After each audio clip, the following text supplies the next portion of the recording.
Hello friends, ಎಲ್ಲರಿಗೂ ನಮಸ್ಕಾರ. ರೇಖಾ ಅಡುಗೆ ಚಾನಲ್ಗೆ ಸ್ವಾಗತ. ಇವತ್ತು ನಾನು ಮಾಡ್ತಾ ಇರೋಂಥ ರೆಸಿಪಿ ಒಂದು ಡಿಫ್ರೆಂಟಾಗಿ ಬೀಟ್ರೋಟಲ್ಲಿ ವಡೆ ಮಾಡೋದು ತೋರಿಸ್ಕೊಡ್ತೀನಿ. ಬೀಟ್ರೋಟ್ನ ತಿಂದೇ ಇರೋರಿಗೆ ಈ ಥರ ಮಾಡಿಕೊಡಿ, ತುಂಬಾ ಇಷ್ಟಪಟ್ಟು ತಿಂತಾರೆ ಮತ್ತು ಅವ್ರಿಗೆ ಗೊತ್ತೂ ಆಗೋದಿಲ್ಲ. ಇದು ಮಾಡೋದು ಸುಲಭ. ಇದು ಹೇಗೆ ಮಾಡೋದು, ಇದಕ್ಕೆ ಬೇಕಾಗುವ ಇಂಗ್ರೀಡಿಯೆಂಟ್ಸ್ ನೋಡೋಣ. ಇಲ್ಲಿ ಈ ಕಪ್ಪಲ್ಲಿ 1 ಕಪ್ ಆಗೋಷ್ಟು ಕಡಲೆಬೇಳೆ ತೊಗೊಂಡು ಇದನ್ನು ನೀರಲ್ಲಿ ವಾಶ್ ಮಾಡಿ ಮತ್ತೆ ಒಂದು 2 ರಿಂದ 3 ಅವರ್ ನೆನೆಯಾಕಿದ್ದೆ. ಸೊ ಒಂದು 2 ರಿಂದ 3 ಅವರ್ ನೆಂದರೆ ಸಾಕು. ಮತ್ತು ಇದಕ್ಕೆ ಒಂದು ಈರುಳ್ಳಿ, ದೊಡ್ಡ ಸೈಜ್ ಈರುಳ್ಳಿನ ಕಟ್ ಮಾಡಿ ಇಟ್ಕೊಂಡಿದ್ದೀನಿ. ಒಂದು ಬೀಟ್ರೋಟ್ ಸಿಪ್ಪೆ ತೆಗೆದಿಟ್ಕೊಂಡಿದ್ದೀನಿ. ಒಂದು 3 ಪೀಸ್ ಬೆಳ್ಳುಳ್ಳಿನೂ, 1 ಇಂಚು ಶುಂಠಿ ತೆಗೆದಿಟ್ಕೊಂಡಿದ್ದೀನಿ, 1 ಇಂಚ್ ಆಗೋಷ್ಟು. ಒಂದು 3 ಹಸಿರುಮೆಣಸಿನ್ಕಾಯಿ ಖಾರಕ್ಕೆ. ಇದು ಮಿಕ್ಸ್ ಮಾಡೋಕ್ಕೆ 1 ಹಸಿರುಮೆಣಸಿನ್ಕಾಯಿ ಕಟ್ ಮಾಡಿ ಇಟ್ಕೊಂಡಿದ್ದೀನಿ, 1/4 ಟೀ ಸ್ಪೂನ್ ಸೋಂಪು, 2 ಲವಂಗ, 1 ಪೀಸ್ ಚಕ್ಕೆ, 1/4 ಕಪ್ ಆಗೋಷ್ಟು ಕೊತ್ತಂಬರಿ, ರುಚಿಗೆ ತಕ್ಕಷ್ಟು ಉಪ್ಪು ಮತ್ತು ಮಾಡೋದಕ್ಕೆ ಎಣ್ಣೆ. ಈಗ ಹೇಗೆ ಮಾಡೋದಂತ ನೋಡೋಣ.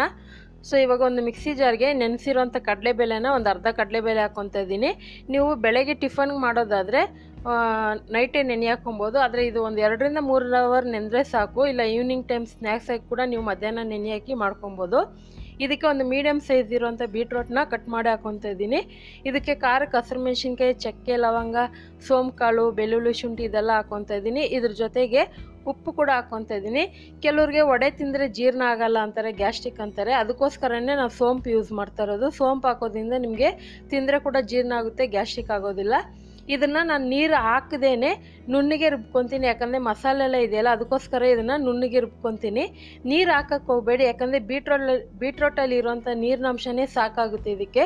ಸುಮಾರು 1 ಕಪ್ ಅಂದರೆ ನಿಮ್ಗೆ ಅಳತೆ ಗೊತ್ತಾಗೋದಿಲ್ಲ ಅಂದರೆ 1 ಲೋಟ ಆಗೋಷ್ಟು ಅಳತೆ ತಗೊಳ್ಳಿ.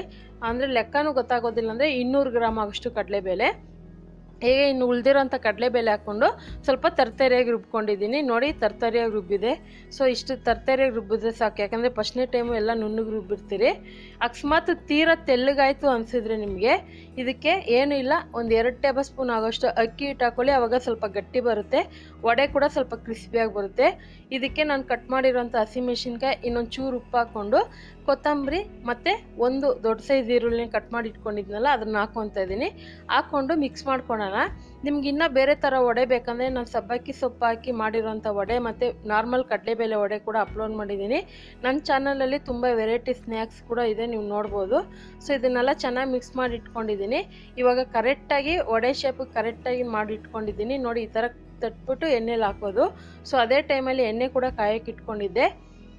ಇವಾಗ ಎಣ್ಣೆ ಕೂಡ ಕಾದಿದೆ. ಸೊ ಇವಾಗ ಒಂದೊಂದೇ ಹಾಕ್ಕೊತಾ ಇದ್ದೀನಿ. ಈ ಥರ ಒಂದು ವಡೆನ ನೀವು ಬೀಟ್ರೋಟ್ ತಿನ್ನಲ್ವಲ್ಲ ಅಂಥವ್ರಿಗೆ ಒಂದ್ಸರಿ ಮಾಡಿಕೊಡಿ, ಅವರೇ ಮತ್ತೆ ಮತ್ತೆ ಕೇಳಿ ಮಾಡಿಸ್ಕೊತಾರೆ, ಅಷ್ಟು ಚೆನ್ನಾಗಿರುತ್ತೆ. ಯಾಕಂದರೆ ಬೀಟ್ರೋಟ್ ತಿನ್ನೋದ್ರಿಂದ ನಮಗೆ ಆರೋಗ್ಯಕ್ಕೆ ತುಂಬಾ ಒಳ್ಳೆಯದು. ಈ ಥರ ಏನೋ ಒಂಥರ ಡಿಫ್ರೆಂಟ್ ರೆಸಿಪಿ ಮಾಡಿಕೊಡಿ, ಪಲ್ಯನೋ ಇಲ್ಲ ಸ್ನ್ಯಾಕ್ಸ್ ಆಗೇನೋ, ಯಾವ ರೀತಿ ಆದರೂ ಮಕ್ಕಳು ತಿನ್ನೋ ಥರ ನೀವು ಮಾಡಿಕೊಡಿ, ತುಂಬಾ ಇಷ್ಟಪಟ್ಟು ಕೂಡ ತಿಂತಾರೆ. ಸೊ ಇವಾಗ ನಾರ್ಮಲ್ ವಡೆನ ಯಾವ ರೀತಿ ಬೇಯಿಸ್ತೀರೋ ಅದೇ ಥರನೇ ಬೇಯಿಸ್ಕೊಳ್ಳಿ. ಹಾಗೆ ನೀವೇನಾದರೂ ನಮ್ಮ ಚಾನಲ್ಗೆ ಹೊಸಬರಾಗಿದ್ದರೆ ನಂದು ಇನ್ನೂ ಒಂದು ಚಾನಲ್ ಇದೆ, ರೇಖಾ ಟ್ಯಾಲೆಂಟ್ ಅಂತ. ಸೊ ಅದು ಕೂಡ ಹೋಗಿ ನೋಡಿ.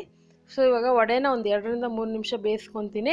ಇದನ್ನು ನೀವು ಬೆಳಗ್ಗೆ ನಾಷ್ಟಕ್ಕೆ ಅಥವಾ ಯಾರಾದರೂ ಗೆಸ್ಟ್ ಬಂದಾಗ ಮನೆಯಲ್ಲೇ ಉಳ್ಕೊತಾರಲ್ಲ ಅಂಥ ಟೈಮಲ್ಲಿ ಕೂಡ ಮಾಡ್ಕೊಬೋದು. ಮತ್ತು ಟೀ ಕಾಫಿ ಜೊತೆಗಂತೂ ತುಂಬಾ ಚೆನ್ನಾಗಿರುತ್ತೆ.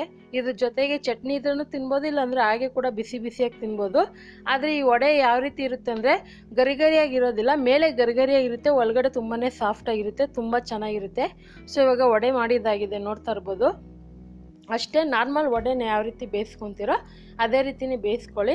ಸೊ ಉಳಿದಿರೋದು ಕೂಡ ನಾನು ಇದೇ ರೀತಿ ಮಾಡಿಟ್ಕೊಂಡಿದ್ದೀನಿ. ಕಲರ್ ಒಂದು ಸ್ವಲ್ಪ ಡಿಫ್ರೆಂಟಾಗಿರುತ್ತೆ ಅಷ್ಟೇ ನೋಡೋದಕ್ಕೆ.